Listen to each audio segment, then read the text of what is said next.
আলেমদের সাথে সব সময় বৈষম্য করা হয়। এটা আমরা স্পষ্টভাবে বুঝতে পারছি যে এই বাংলাদেশে আলেমদের যে অধিকারগুলো আছে সেগুলো আসলে ছিনিয়ে নিতে হবে, জোর করে আদায় করে নিতে হবে, নয়তো আলেমদেরকে কেউ অধিকার, তাদের যে অংশ এটা কেউ দিবে না। এটাই আমরা আসলে বুঝতে পারতেছি। গত কালকের যে আন্দোলনে আপনারা দেখেছেন, সেখানে আলেমরা, আপনারা চিত্রগুলো দেখেন, ভিডিও ফুটেজগুলো দেখেন, সেখানে দেখবেন যে হাজার হাজার আলেম, বিভিন্ন দলের ছাত্র সেখানে কিন্তু ছিল। তো একটা ভালো ফলাফলও কিন্তু এসেছে। আমরা জানি যে তাদেরকে নিষিদ্ধ করা হয়েছে, এই লীগকে। তো নিষিদ্ধ করা হয়েছে, অগ্রণী ভূমিকা ছিল এই আলেমদের, ছাত্রদের।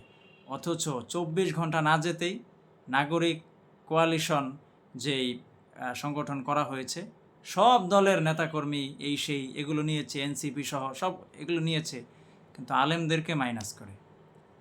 একজনও আলেম নাই, আলেমদের কোনো সংগঠন সেখানে নাই। 24 ঘন্টা যেতে না যেতেই আলেমদের সাথে বৈষম্য শুরু হয়ে গিয়েছে। পিনাকি দাদা একটা কথা বলেছিলেন, সেটা হলো যে এই ইসলামপন্থী তৌহিদি জনতারা কিন্তু বিরাট ভূমিকা রেখেছে, তাদেরকে তোমরা কিন্তু ভুলে যেও না। তো 24 ঘন্টা যেতে না যেতে সেটা কিন্তু ভুলে গেছে। আপনি একটা জিনিস দেখেন যে সবসময় কিন্তু আলেমরাই বিভিন্ন বিষয়টা সবার আগে উপলব্ধি করতে পারে, ওই জিনিসটার ভালো এবং মন্দ, এবং আলেমরাই তখন এটার যদি ভালো হয় পক্ষে কথা বলে, যদি মন্দ হয় বিপক্ষে কথা বলে সবার আগে।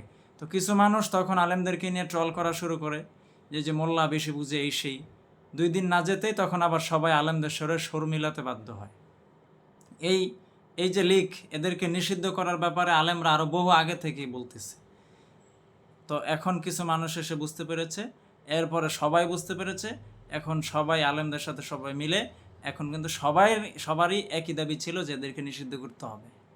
আপনারা জানেন এই যে নারী কমিশন যে গঠন করা হচ্ছিল, বা এখনও এটা প্রক্রিয়াধীন আছে, তো এই যে এটার মধ্যে যে সমস্যাগুলো, এটার মধ্যে যেই ইসলামের সাথে সাংঘর্ষিক বিষয়গুলো, এগুলো কিন্তু সবার আগে আলেমরা বলেছেন। হেফাজত ইসলামের পক্ষ থেকে সেই ঐতিহাসিক সোহরাওয়ার্দী উদ্যানে কিন্তু এই বিষয়টা স্পষ্ট করা হয়েছে। আলেমরা কিন্তু সবার আগে সেটি বুঝতে পেরেছিলেন এবং এর বিরুদ্ধে প্রতিবাদ করেছেন। তো অনেক মানুষ তখন বলেছিল যে হুজুররা দেখি নারী বিদ্বেষী হয়ে গিয়েছে, হুজুররা দেখি এই নারী সংস্কার কমিশন, নারীদের উন্নয়ন হবে, নারীদের এই সেই, এটার বিরুদ্ধে হুজুররা যাচ্ছে, হুজুররা তো দেখি নারী বিরোধী হয়ে যাচ্ছে। তো 2 দিন না যেতেই, 4 দিন না যেতেই কিন্তু এখন সবাই বুঝতেছে আসলে নারী কমিশনের নামে যেই কাজটা করতে চাওয়া হচ্ছে সেটা মূলত বাংলাদেশে মুসলিমদের পরিবার ব্যবস্থাকে ধ্বংস করে দেওয়া। এটা এখন সবাই বুঝতেছে। আমেরিকার ভাড়া করা এই নিয়ম নীতি এখানে আনার জন্য চেষ্টা করা হচ্ছে। তো এটা কিন্তু এখন সবাই বুঝতেছে, এখন সবাই আলেমদের সাথে মিলে বলতেছে যে হ্যাঁ, আপনারা দেখে থাকবেন, এই কথাটা অস্বীকার করার সুযোগ নেই, আপনারা দেখে থাকবেন এই রাস্তাঘাটে বিভিন্ন আন্দোলনের সময় আমি দেখেছি যে অনেক নারীরাও পর্যন্ত এই বিষয়ে তারা কথা বলছে এবং এই কমিশনের বিরুদ্ধে কথা বলছে। তারা কোরআনের বিষয়গুলো উল্লেখ করে করে কথা বলছে। একজন মহিলা ডাক্তারের টকশো সম্ভবত আপনারা দেখেছেন, তিনি খুব চমৎকার করে এগুলো তুলেছেন। তো এই বিষয়টা সবার আগে তো আলেমরাই বুঝেছিলেন। তো এক্স্যাক্টলি আমি এটা বলবো যে প্রত্যেকটা বিষয় আলেমরাই কিন্তু সবার আগে বুঝেন, এবং এটার ভালো মন্দ যদি কোনো বিষয় থাকে আলেমরা সেটি সবার আগে তুলে ধরেন। কিছু মানুষ থাকে আলেমদেরকে এনে ট্রল করে, এর পরবর্তীতে কিন্তু আবার তারাই এসে আলেমদের সাথে সুর মিলাতে বাধ্য হয়।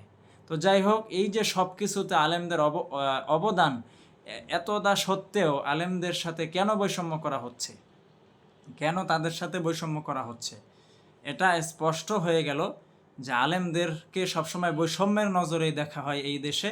এখন আলেমদের জন্য যেটা করণীয় সেটা হচ্ছে স্বতন্ত্র দল, স্বতন্ত্র সংগঠন দিয়েই আমাদেরকে এগিয়ে যেতে হবে। অন্য কারো পিছনে কিংবা কারো সাথে বসার এবং যাওয়ার সময় আমাদের নাই। নিজের অধিকার নিজেকেই ছিনিয়ে নিতে হবে। এই বাংলায় কেউ আপনাকে অধিকার দিবে না, আমাকে অধিকার দিবে না, নিজেরটা নিজেকেই ছিনিয়ে নিতে হবে। দর্শক, ভালো লাগলে এই ভিডিওটি শেয়ার করবেন। আসসালামু আলাইকুম।